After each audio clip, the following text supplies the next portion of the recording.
Olá, gente. Tudo bom? Eu sou o Sandro Taman, diretor executivo da Parlacom. Estou neste mercado de IoT M2M há muito tempo, há praticamente 15 anos. 30 anos de formado pela Universidade Federal da Paraíba, hoje gloriosa Universidade Federal de Campina Grande, onde me dediquei os primeiros anos de formado ao desenvolvimento de hardware. E logo depois, pouco tempo depois, com o surgimento da internet, enveredei pelo mundo de telecomunicações, prestação de serviços sempre, que foi a minha grande paixão. Deixei o mundo maker do hardware para entrar no mundo maker das soluções de serviços, de redes. Trabalhei nos backbones de da RNP durante algum tempo, onde me familiarizei com os grandes tráfegos e trocas de internet. E por fim, nos últimos 15 anos, enveredei pela telefonia móvel celular, onde trabalhei em operadora, trabalhei na TIM. E em 2002, 2003, onde começamos a trabalhar com o M2M, com Machine to Machine, ainda nos primórdios do TDMA e do CDMA. E mais adiante, com a chegada das tecnologias GSM, GPRS, ED, 2G, 3G, 4G e assim vai, acabei saindo da empresa para abrir o meu próprio negócio. E hoje sou diretor executivo da Parlacom, que é uma empresa especializada em gestão de negócios na área de M2M. Hoje somos a maior fornecedora de sistemas de gestão para brokers, atacadistas de M2M e gestão de negócios nessa área. Temos uma quantidade de clientes bem expressiva que hoje estão crescendo enormemente porque o mercado está muito aquecido. E graças a Deus o segmento de IoT vem para coroar esses anos todos em que nós aguardamos essa universalidade, essa pervasividade das estruturas de internet para todas as coisas. Bom, vamos passar logo para a nossa apresentação. Uma coisa que nós notamos nos últimos 2 dias, não me liguei muito com relação ao título, o impacto do Analytics no mercado de IoT M2M. Não me liguei nisso aí, está até no slide inclusive de apresentação. Ocorre que evidentemente tem um erro aí de classificação, porque o que é que vem primeiro? Na realidade o IoT é que vem engrandecer a análise de mercado. Então eu resolvi deixar esta mensagem como está no slide, o impacto do IoT na análise de mercado, porque efetivamente é isso que acontece, não o inverso, como eu tinha colocado previamente no título. E aportuguesando, efetivamente, tiramos o Analytics, deixamos a análise de mercado, porque o IoT ele vem efetivamente resolver grandes gaps na descoberta dos grandes fabricantes, fornecedores, indústrias de serviços e de commodities e de negócio, e de bebidas, alimentação, como é que o usuário se comporta, como é que ele está se movimentando. E uma grande surpresa que nós tivemos foi recentemente uma entrevista que um dos grandes investidores do país, talvez uma das pessoas mais ricas deste país e um grande investidor de negócios e de inovação, se deparou ele mesmo com uma situação inusitada assistindo um evento nos Estados Unidos sobre inovação de negócios e disrupção. E aí, nessa entrevista, o Jorge Paulo Lemann, agora recentemente, nesse mês ainda, há umas 2 semanas atrás, ele deu uma declaração numa pequena entrevista que poderia ter passado despercebido, dizendo assim: eu sou um dinossauro apavorado. O Jorge Paulo Lemann, para quem não sabe, para quem não lembra, eu até aconselho dar uma olhadinha no histórico dele.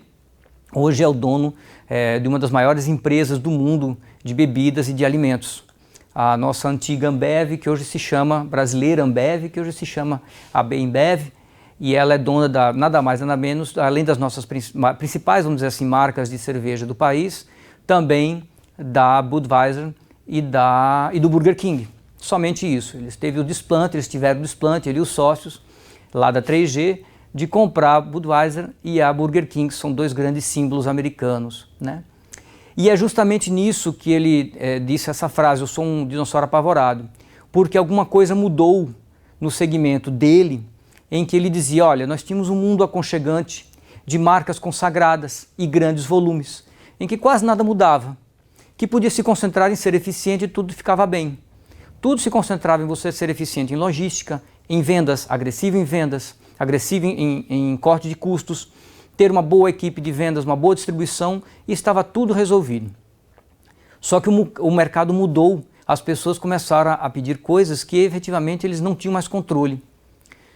De repente descobriu-se que não se bebia exatamente cerveja aqui no país.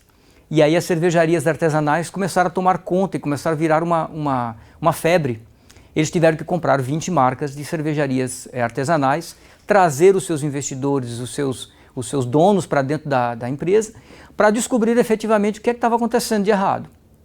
Quando ele dá a informação de que ele é um dinossauro apavorado, e eu com 52 anos, ele com 78, eu me considero um dinossauro, assim como vários dos nossos amigos que estão dando palestras aqui no Congresso, no segundo Congresso do Tudo sobre IoT. Somos dinossauros efetivamente, estamos há 30 anos no mercado, porém nenhum de nós é apavorado, muito pelo contrário, nós continuamos sendo makers. E o que acontece? O que ele dizia efetivamente é que, o que ele falou naquela entrevista, é que o que nós temos agora é uma gente muito volúvel, nós todos consumidores somos muito volúveis, né? Insatisfeitos, queremos produtos novos todos os dias.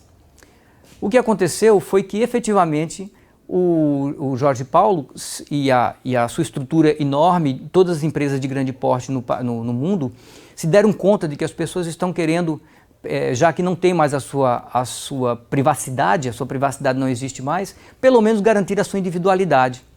E nisso eles pretendem começar a consumir coisas mais interessantes, começar a ouvir no mercado e que a ciência vai demonstrando que efetivamente as bebidas precisam ser mais saudáveis, as alimentações precisam ser mais saudáveis. Então isso foi o que aconteceu com eles.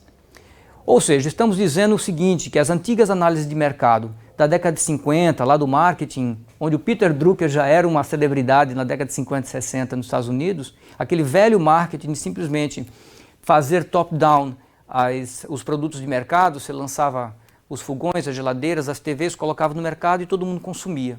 Agora é o contrário. Agora o consumidor está buscando informação e cada vez mais ele quer coisas que garantam ao seu estilo de vida, que façam ele se tornar pertencente a este mundo de uma forma diferente. Bom, então nesse mercado, nesse seminário, o que aconteceu? Ele, os dois primeiros seminários que ele viu, dentro das palestras que ele viu dentro desse seminário, o primeiro foi sobre tecnologia de alimentos. Ou seja, é possível você fazer com tecnologia hoje alimentos cada vez melhores, cada vez mais saudáveis, mesmo no ambiente de fast food. Segunda coisa, o segundo seminário era sobre inteligência artificial e analytics. E o seminário foi pesado. Ele mesmo percebeu que se não tiver uma excelente estrutura de analytics para poder entender exatamente o que está acontecendo com esse mercado novo, infelizmente os pequenos irão tomar conta rapidamente e vai aparecer uma nova Embev aí rapidamente com novos produtos que estejam adequados mais ao público atual. Bom, o que acontece? As pessoas estão buscando individualidade e significado, experiência, certo? É isso que acontece. Então, nessa nova vertente do mercado, o Analytics a análise de mercado, o Analytics tornou-se muito poderoso, muito necessário. Veja o seguinte, quem é esse cara que está hoje buscando coisas novas? Vamos trazer para o nosso mercado, para a nossa realidade do IoT. É um cara que paga impostos, como todos nós, e que quer andar no meio da rua e garantir que as 200 mil lâmpadas que estão em São Paulo continuem funcionando sempre. Que comprar comida num supermercado e tirar uma comida de um freezer no supermercado, eu tenho a garantia que durante a noite o supermercado não desligou o freezer para economizar energia. Eu quero dirigir numa chuva torrencial e faltando energia com um apagão que de vez em quando acontece nesse país, e eu quero garantir que os semáforos continuem funcionando, eu não quero estar no meio de um caos. Já basta a chuva e o apagão para ajudar. Os semáforos têm que continuar funcionando. Tudo isso, em termos de tecnologia, já existem há muitos anos. Porém, agora, com a internet das coisas, é possível você garantir, por um custo adequado, que tudo isso esteja funcionando. Ora, eu sou exigente a ponto de querer que isso aconteça. Imagine de um outro lado, onde você tem as necessidades de consumidor, não só falando nessa questão do IoT. Eu, como pessoa de tecnologia, sei que dá para você monitorar as 200 mil lâmpadas LED, desde que sejam LED inteligentes.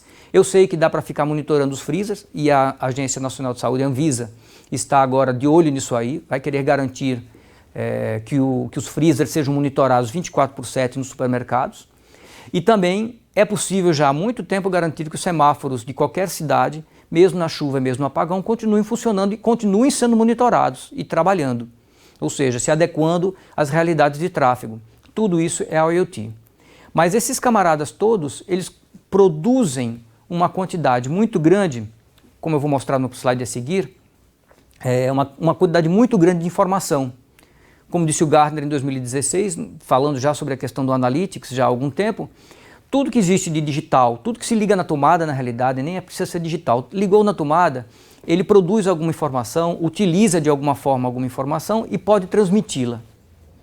Então o que acontece? Nessa transmissão de informação, muita coisa se perde no meio do caminho. E essas técnicas atuais de Analytics e dentro de um universo cloud, elas vêm justamente para poder corroborar essa situação de você ter uma quantidade muito grande de informação disponível, mas que é permanentemente ou jogada fora, ou desconsiderada, ou fica armazenada por motivos que ninguém sabe por quê. Há uma quantidade de lixo de informação muito grande nos clouds, nos HDs, nos data centers, mas que estão lá ou por uma questão regulatória, de regulamentação, ou por necessidade, ou simplesmente porque foram esquecidos lá. Isso está para acabar. A partir do momento que você monta a sua estratégia de negócios baseada em análises, em técnicas de analytics.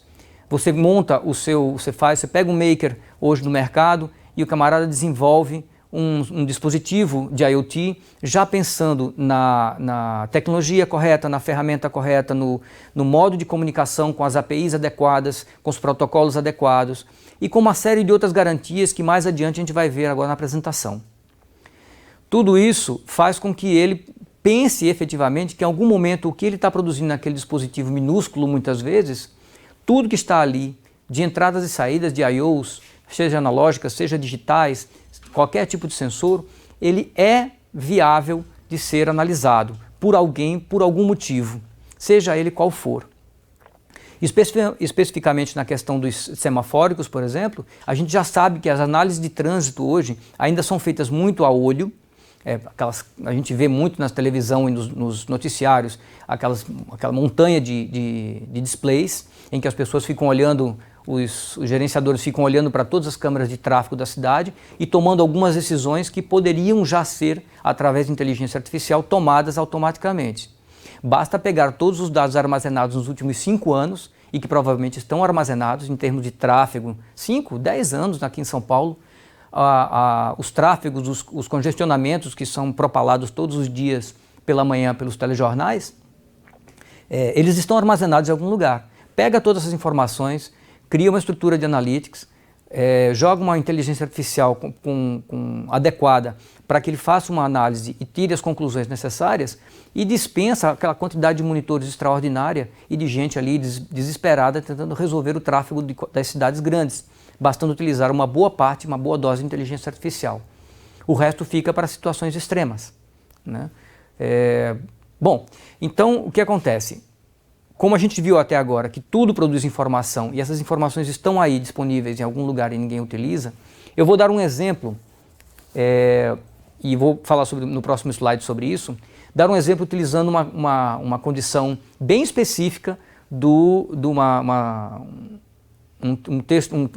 uma ciência atual, muito atual, que é a física quântica, e vou utilizar esse exemplo da física quântica dentro do Analytics para a gente poder usar um exemplo e seguir adiante. Como está no slide aí, por exemplo, existe um paradoxo na física quântica, o paradoxo básico, que existem 3 meios de você influenciar o universo ou as questões materiais que te circundam. Você tem sempre, em qualquer situação, um observador, um observado e um ato de observar. No Analytics é justamente isso. Depende de quem observa, depende de quem está sendo observado e depende da forma como você vai utilizar aqueles dados que estão disponíveis.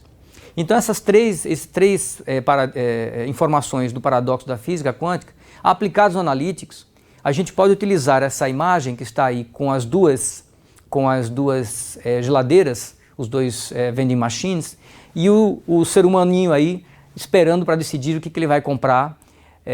E se você disser, bom, quem é o observador nesse instante? Se você disse que foi o ser humaninho, você está enganado. Não é. não é só ele, na realidade. Aliás, ele é o menor observador de todos. Você deve ter aí pelo menos 4 observadores. Você tem as 2 vending machines, que pelo visto são de fabricantes diferentes, então provavelmente tem IoTs diferentes e analytics diferentes em cima do que está acontecendo ali dentro, medidores, sensores diferentes para empresas diferentes e muito provavelmente, ou talvez é provável, até agências de mercado diferentes que representam as 2 marcas. Você tem um sujeito que está ali parado pensando na vida, que é um observador para tomar uma decisão, e você provavelmente na bolsa dele tem um celular que está observando também alguma coisa. Esses 4 elementos, no mínimo, tem um caso específico, que é o seu celular, que está dentro da bolsa, por exemplo, ou no bolso do sujeito, ou na outra mão, enquanto ele está escolhendo o que ele vai fazer. Normalmente já está observando o que você está fazendo. Você não sabe, mas ele está observando você. Se você estiver dentro de um shopping, aí você tem mais um observador. Provavelmente a empresa que forneceu, se for uma empresa recente, que forneceu o Wi-Fi para o shopping, você está conectado nele, infelizmente existe um trabalho, infelizmente ou felizmente para alguns, existe um trabalho sendo feito naquele instante, mesmo que o seu Wi-Fi esteja desligado, que está mostrando exatamente onde você está, quanto tempo você está passando na frente da vending machine e se você está na vending machine da esquerda ou da direita ou indo embora. Esses dados devidamente analisados vão informar para o shopping posteriormente se aquelas máquinas estão tendo serventia, se a máquina da esquerda está sendo menos usada e precisa voar dali porque o faturamento não está adequado e precisa trazer uma outra para o lugar, ou se porventura as máquinas estão adequadamente faturando e as pessoas estão interessadas no que tem ali. Ou se a pessoa com o celular está indo de loja em loja e não está comprando nada, o que é mais comum. Mas, de toda forma, o celular está no mínimo fazendo isso, passando informações para o shopping. Vai passar informações para você também sobre onde você esteve. Se você vai poder publicar isso em alguma das redes sociais. Estive aqui, eu estive aqui. Mas também eu vou lembrar uma outra situação em que talvez você não esteja lembrado sobre a história do IoT e do Analytics. Acontece que as empresas de vending machines normalmente têm por trás grandes conglomerados, como a do Jorge Paulo Lemann, que também estão interessados se os produtos dele da prateleira de cima vendem mais ou estão com preço adequado. Também estão interessados em saber se o valor que está para você colocar as moedas ou a nota é suficiente e estão comprando porque você não está aceitando notas de 20 ou notas de 50, visto que troco é cada vez mais raro. Então tudo isso está ali considerado. Se você parar alguns minutos, a gente vai passar o dia falando sobre quantos observadores tem ali. No caso do observado é a mesma coisa, ou seja, a pessoa que está sendo observada, o jovem ali parece que não lembra que está sendo observado, ele parece ser só um observador, mas ele não é, ele está permanentemente sendo observado. E cada uma dos dispositivos que aí estão fazendo a mesma situação com um ato de observar diferente, a forma de observar é diferente. Eles estão olhando para o mesmo sujeito, só que estão olhando de forma diferente, cada um com seus interesses. Então o paradoxo da física quântica ele se aplica muito bem a isso. Bom, estamos falando sobre mercado e análise de mercado. É basicamente o que se fazia há 60 anos atrás, só que aplicado em larga escala. Não mais top-down produtos de mercado. Agora o demandado quer exatamente ofertas adequadas ao seu perfil, né? E ele não quer provavelmente comprar, como ele está no lado esquerdo, onde tem as batatinhas, ele quer agora uma coisa mais saudável, talvez um iogurte. Pois é. Bom, no próximo slide, a gente tem o mesmo paradoxo aplicado em algo que efetivamente deverá mudar o mundo. A forma como o mercado muda o mundo, efetivamente a parte de consumo e tudo mais, já está bastante decantado. Ainda que você ainda tome uns sustos, por exemplo, você está conversando com alguém no WhatsApp ou pelo Face e fala o nome de uma empresa qualquer, eu passei pela frente, abri uma loja em tal lugar e não dá 24 horas, seu celular é invadido com propagandas daquele mesmo lugar que você nunca teve interesse e comentou com alguém uma única vez. Há quem diga que até os microfones do seu celular são monitorados dependendo das frases e das palavras-chave que você fale. Será? É provável, viu? Fique esperto. Você é um dispositivo de IoT ambulante sendo analisado permanentemente. Neste caso aqui, vamos falar de coisas boas. É a mesma questão, só que desta vez, o que nós temos? Nós temos sensores de RFID ou beacons espalhados na roupa, no wearable do enfermeiro, do médico, do agente de saúde e nos dispensadores de água e de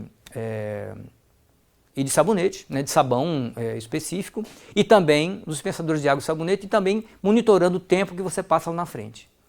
Nós sabemos, e todo mundo sabe hoje, que lavar as mãos é um ato imprescindível para quem mora em casa e que não está nem doente, mas é imprescindível que você faça isso toda vez que você chega em casa. Imagina nas unidades de saúde, nos apartamentos de pessoas doentes. Existe uma pia na frente do apartamento, na entrada do apartamento, e o profissional de saúde tem que lavar as mãos, nem sempre ele faz isso. E os hospitais vivem de tentar fazer com que não sejam invadidos para poder fechar UTIs por questões da iatrogenia lá, né, das doenças hospitalares, das infecções hospitalares. E isso com IoT e o Analytics adequado você consegue saber exatamente quanto tempo se passa lavando as mãos, se foram lavadas as mãos, quanto água se gastou, quanto sabonete se gastou, se foi eficaz efetivamente, e comparar com os dados de infecções hospitalares dentro das próprias unidades de saúde, ou públicas ou privadas. Então, novamente, nós temos um observador, o observado e o ato de observar. Aqui de uma forma um pouco mais simples, mas efetivamente você ainda tem a empresa que fornece o sabão, você tem a empresa que dá manutenção na qualidade da água, você tem a administração e o RH e a equipe que está cuidando das infecções hospitalares, que sempre existem, mas têm que ser controladas. Então você tem um monte de observadores, um monte de observados, e cada um com um ato de observar diferente. É nisso que se baseia hoje o perfil do IoT e do Analytics, porque os milhões, bilhões agora, né, dispositivos que estarão pervasivamente durante nossa vida, eles estão sendo utilizados e vão ser cada vez mais utilizados para resolver graves problemas que a humanidade já tem. Independente do fato de que a gente sabe que, sendo observado cada vez mais, nós perdemos cada vez mais a nossa privacidade. Que, aliás, como nós já falamos, não existe há muito tempo. Se você acha que tem privacidade, você precisaria efetivamente jogar fora seu celular e viver numa caverna. Se é que existem cavernas sem câmeras ainda hoje.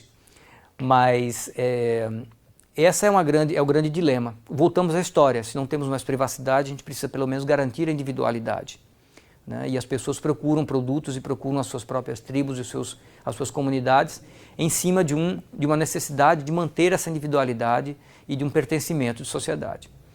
O IoT vai desaparecer. Vários desses grupos eles vão deixar de serem mistérios ou vão ser analisados.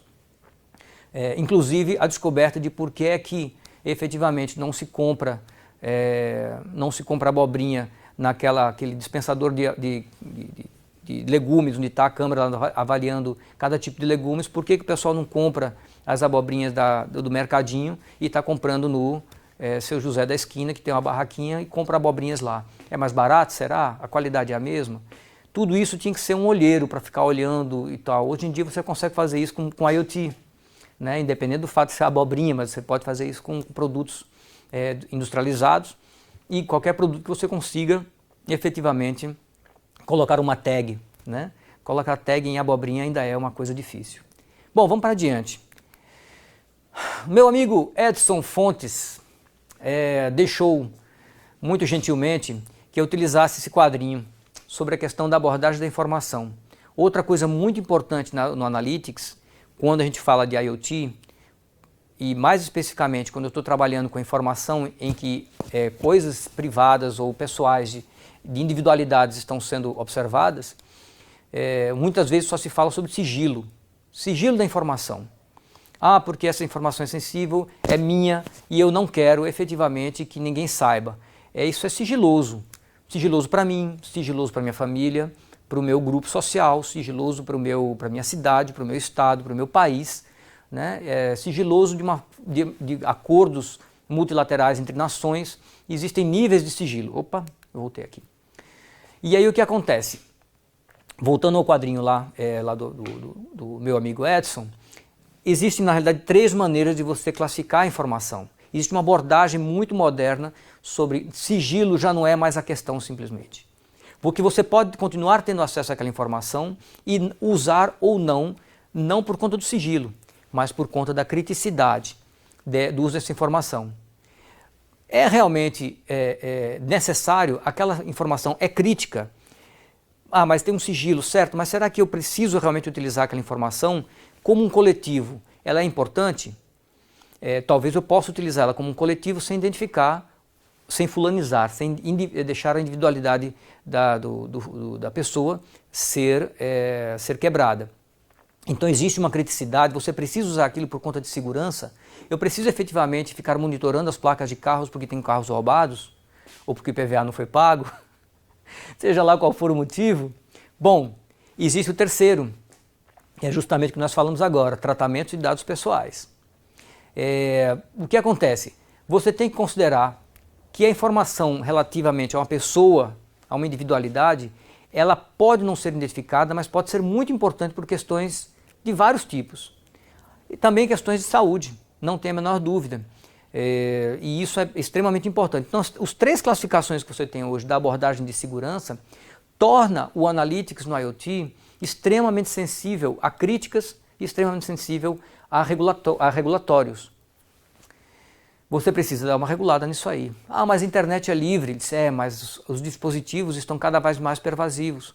Você precisa dar um direcionamento, e esse direcionamento tem sido dado pelas nações, pela comunidade europeia, por exemplo, como o GDPR, eu sempre falo o contrário, GPDR. GDPR. O que o GDPR, lá da União Europeia, ele preconiza?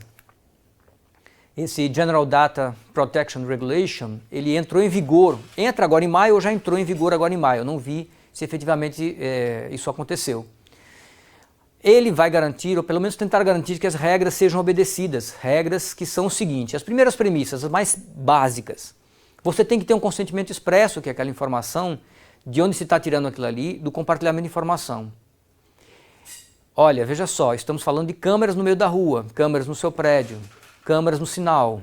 Estamos falando de dispositivos que vão passar informações sobre sua saúde, que estão dentro da sua casa. É um wearable, é uma pulseira que você está usando, que tem o seu batimento cardíaco, mede a sua glicose, a sua oxigenação.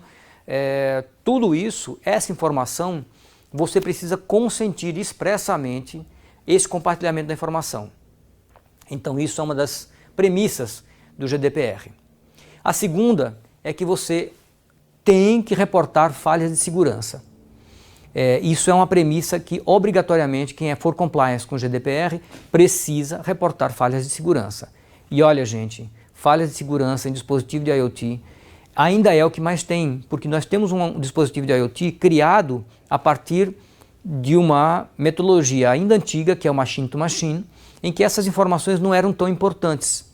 Nós estávamos apenas rastreando um veículo, nós estávamos apenas dando conectividade a um POS de meio de pagamento, onde você passa a sua maquininha. Ninguém passa mais assim, né? Hoje é com chip. Ok. Você está passando informação apenas para garantir a segurança, ou seja, a aplicação que está naquele dispositivo, que está numa camada acima, ela passa a segurança da sua casa. Mas ele não está informando quantas pessoas estão vivendo ali, qual é o tipo de movimentação que tem, quanto você está gastando de energia, que tipo de coisa você costuma comprar, o que é que você comprou no supermercado, quantas vezes você fez sexo. Essas coisas assim, por exemplo, estão lá nas câmeras, mas elas não são analisadas. Elas estão num universo ainda underground, mas no momento em que você sai do dispositivo de segurança comum, de privacidade da sua casa, de câmeras, e passa para um Analytics, você tem ali um monte de outras informações que estão desprezadas, mas que são transmitidas e que passarão a ser usadas. Bom, então reportar falhas de segurança é extremamente importante, e isso significa aceitar diversos tipos de protocolos, procedimentos, métodos de criação de software, de criação de formas de você descobrir que há uma falha de segurança. Bom, a terceira é justamente o seguinte: Privacy by Design. Você vai usar as melhores práticas, as best practices de desenvolvimento de software e de hardware, em que, por base de projeto, você já permita que essa privacidade seja garantida de alguma forma. Então, essa privacidade garantida de alguma forma tem que ser by design. Não adianta você vir depois, você cria um dispositivo, tentar colocar um software em cima, que é o que a gente faz hoje, que tem algumas questões de segurança ali, um protocolo para tapar o buraco, uma atualização, um update contínuo de software, porque o objetivo é que isso esteja by design. Ou seja, você já tenha como os códigos de detecção de erro lá da teoria da informação e codificação de 1980, onde você tinha que usar todo um arcabouço de álgebra linear para poder criar códigos que sejam autodetectáveis, estou falando de transmissão de dados, hoje você tem que fazer via by design tudo, desde a parte de protocolo, hardware, software, e a própria filosofia do negócio tem que estar já dedicada à questão da privacidade. E a última, como está no slide, não menos importante, é justamente a atenção especial à informação a partir de crianças.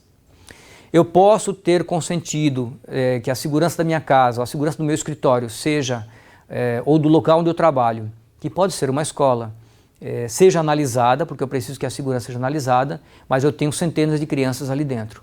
E essa informação que vem a partir de crianças sobre o que elas estão fazendo, dizendo, tem que ser muito bem cuidada, porque você pode incorrer em diversos tipos de crimes dentro do Estatuto da Criança e do Adolescente, tirando pelo Brasil especialmente, que é uma das legislações mais rígidas e atualizadas do mundo. Então essa informação a partir de crianças é extremamente importante. Se aquele rapazinho que nós estivermos olhando ali, que a foto não dá para olhar, aquela foto da vending machine, for um menor de idade, tem que se tomar um especial cuidado sobre que tipo de análise de dados eu vou fazer sobre aquilo ali. O observado, que é o menino, ele não pode ter a sua identidade vazada de forma alguma. Ele não pode ser questionado sobre determinados tipos de atitudes ou ações. Em alguns casos, logicamente. Quando estamos falando de um sinistro, um furto ou um vandalismo, evidentemente isso precisa ser reportado às autoridades competentes. Bom, a gente imagina que todos irão produzir ou comercializar na Europa, se adequam, ou seja, todos que vão produzir algum dispositivo aqui no Brasil, na Ásia, nos Estados Unidos, ou mesmo na Europa ou na África, e vai querer vender para a Europa, ou para qualquer outro lugar, como aqui nós temos algumas NBRs que já estão começando a fazer isso muito bem, precisam se adequar. Porém, como diz no próximo slide, eu sinto lhe dizer, como nós comentamos anteriormente, que você já autorizou no seu smartphone quase todos os apps a fuçarem sua vida. Você autorizou. Se você não sabia disso e você acha que autorizou somente o Google Maps a dar sua localização ao Uber, é bom você dar uma olhada. Lá na seção de configurações do seu Android, do seu iPhone, na seção de apps, vá lá e veja todas as permissões de todos os 30 apps que tem dentro do seu celular. E você vai ver que provavelmente na última atualização, nas 3 últimas atualizações, você permitiu ele ligar sua câmera, você permitiu ele ligar seu microfone, você permitiu ele visualizar sua localização, que é o básico, isso todos fazem, em que redes sociais você anda, acessar seu perfil público, utilizar dados dos seus contatos, ou seja, está tudo lá, você já autorizou. Então, essas ações como a da GDPR, por exemplo, e outras, tornam-se não inócuas, mas faz com que quase todos os apps que estejam no nosso celular, nos nossos dispositivos, não estão em compliance. E isso vai ser uma guerra. Conseguir fazer com que eles deixem de utilizar essas informações que hoje estão fazendo com que, vamos olhar o lado bom da força, estão utilizando as coisas de forma adequada para tornar a nossa vida mais fácil, para termos produtos melhores e mais adequados para nós. Isso é excelente, não tenha dúvida, mas em compensação o lado mal da força também existe, né? Bom, mas aí o que acontece? Lembre que mesmo que a questão da individualidade seja respeitada, as informações coletivas continuam sendo coletadas, né? Coletivo, coletado, ok. Mas as informações coletivas continuam sendo coletadas. Isso significa que você, como um grupo social, continua sendo devidamente fuçado, né? Eu esqueci de dizer, está ali efetivamente no slide, quase que eu não vejo. Além de você autorizar os seus apps, você ainda deu um cell para o seu filho menor, um celular. De 3 anos de idade, você deu um celular para o seu filho de 3 anos de idade, de 6 anos de idade. Menor de idade, completamente irresponsável do que está fazendo. Navegando, baixando apps, instalando e autorizando que a sua individualidade e neste caso a privacidade do seu filho seja completamente devassada. Ele passa a fazer parte do mundo como mais uma peça do Analytics.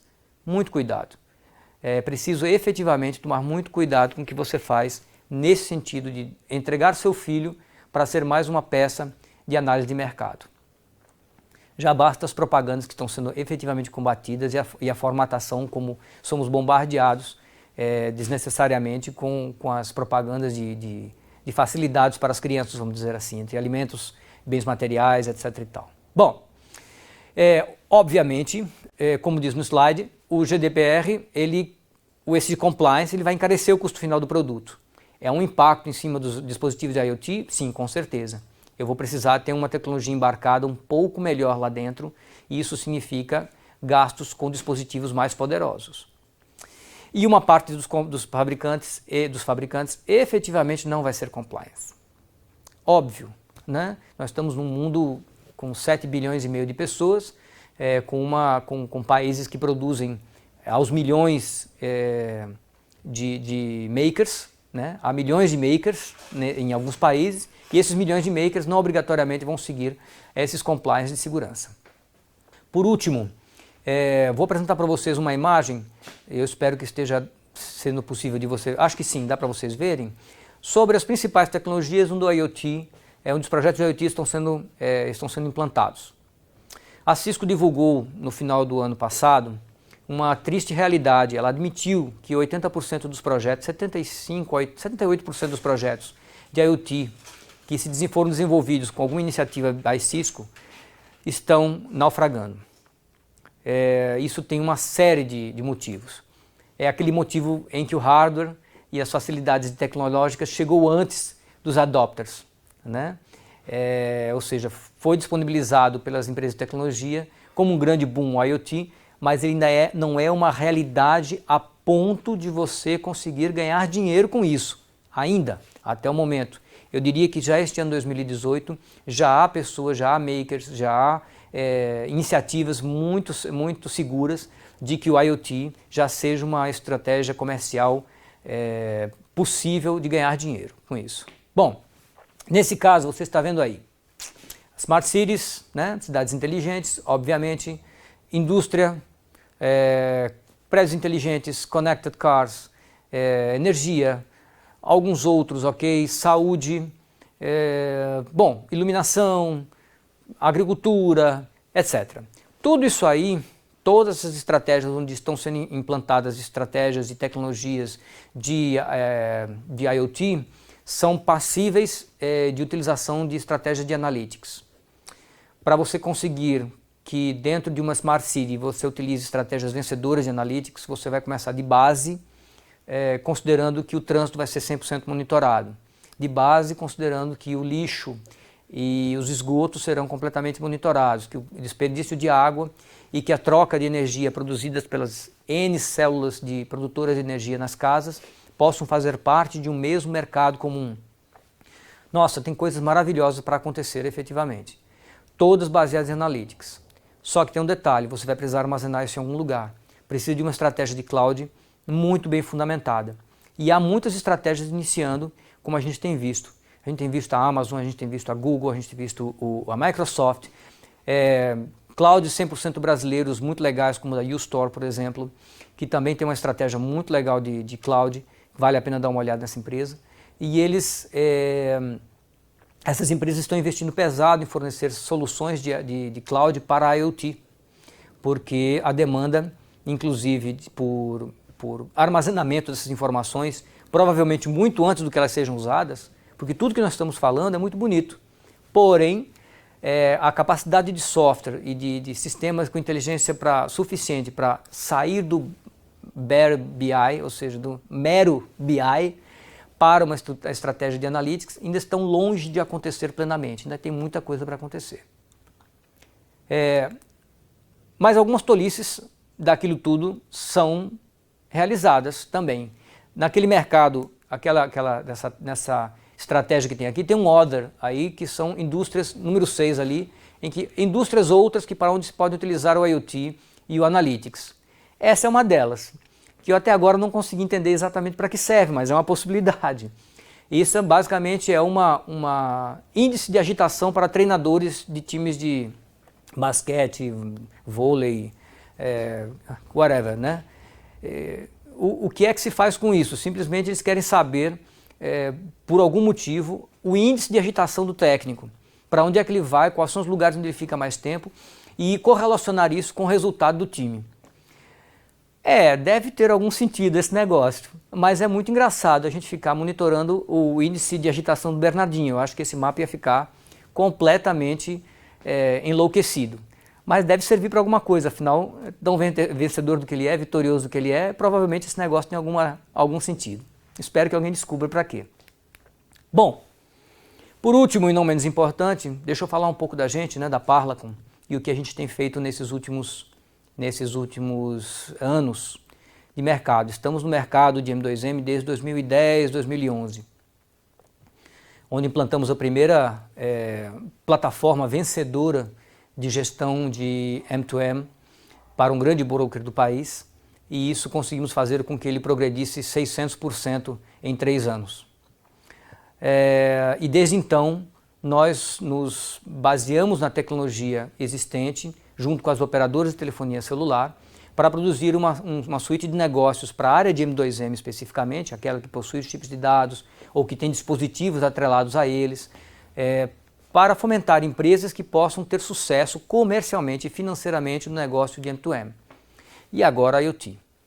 Então, nós efetivamente tivemos muito sucesso com isso, somos a maior fornecedora de sistema de gestão para os brokers que existem no mercado, aqueles que compram do atacado das operadoras, para fazer a alegria dos pequenos makers espalhados pelo país, das pequenas startups espalhadas pelo país, seja de rastreamento, seja de segurança patrimonial, seja de meio de pagamento. Os brokers hoje é que conseguem atender aquele mercado e aquele nicho, aquele grotão lá no fim do mundo do Brasil, onde efetivamente as operadoras não conseguem chegar. E nisso a Parlacom foi muito eficiente. Hoje nós temos mais de uma dúzia de brokers espalhados pelo país, em todas as regiões do país, vendendo com sucesso M2M e IoT. É um pessoal que está utilizando a plataforma da gente não só para a gestão dos seus chips, mas dos seus ativos, da parte financeira. Bom, eu queria passar inclusive agora para o slide em que eu vou mostrar, para a gente finalizar, basicamente a nossa suíte de negócios para esse novo mercado. Isso deverá estar pronto agora até o final do ano, em Q4, e assim eu espero que a gente tenha um encontro com vocês que estão nos assistindo muito relevante do ponto de vista comercial e de negócios, porque eu acredito efetivamente que agora, esse ano 2018, esse próximo biênio, triênio, será de grande sucesso se tudo for feito desde a base de forma consciencial, ou seja, com uma estratégia de gestão devidamente organizada desde o começo. Como diz no slide aqui, a gente tem para lançar um Marketplace Parlacom, e esse Marketplace Parlacom vai agregar os principais players de negócios do mercado. A gestão M2M IoT, que continua sendo necessária para gerenciar os dispositivos, gerenciar os SIM cards, gerenciar a série de serviços, a parte financeira toda do que está ali envolvido, os teus clientes, os clientes que estão debaixo ali, precisam ser muito bem cuidados. Você precisa garantir que a conectividade esteja 100% adequada, sem quebras de continuidade. Você precisa garantir que você vá faturar adequadamente, precisa garantir que você receba adequadamente. Você precisa também garantir, a partir dessa estratégia, que você tem um cloud adequado, e esse cloud ele consiga armazenar todas as suas informações de hoje e se preparar para você ter acesso a elas quando você tiver a estratégia de analytics adequada. Ou quando a Parlacom, junto com o Marketplace e seus parceiros, conseguir oferecer para você ferramentas de analytics que permitam você utilizar as suas informações que já estão lá conosco, guardadas dentro do seu repositório privado, esperando serem analisadas.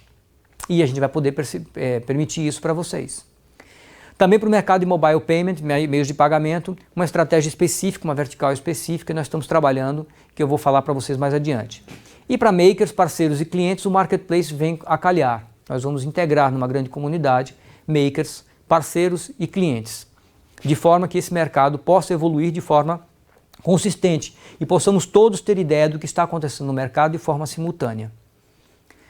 Na segunda camada, embaixo, a gente já falou sobre M2M IoT, Analytics, a questão da segurança no mobile payment está sendo muito bem redesenhada para permitir que esses novos modelos, as novas maquininhas, as novas modalidades de pagamento virtual sejam garantidos dentro dessa estrutura. Na parte de makers, parceiros e clientes, estamos esperando o pessoal de devices, o pessoal de SIM cards, que trabalha com os novos SIM cards, ou os novos perfis de segurança, os novos perfis e o ICC dos eSIMs que virão agora, se Deus quiser, no próximo biênio, e principalmente quem está desenvolvendo sistema para esse mundo. Muito bem-vindo no nosso marketplace.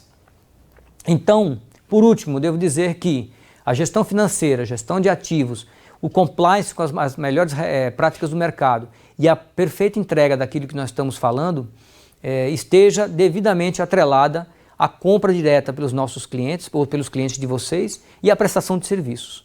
E com isso, você passa a ter a Parlacom e os nossos parceiros como a maior fomentadora de negócios rentáveis de M2M e IoT do mercado.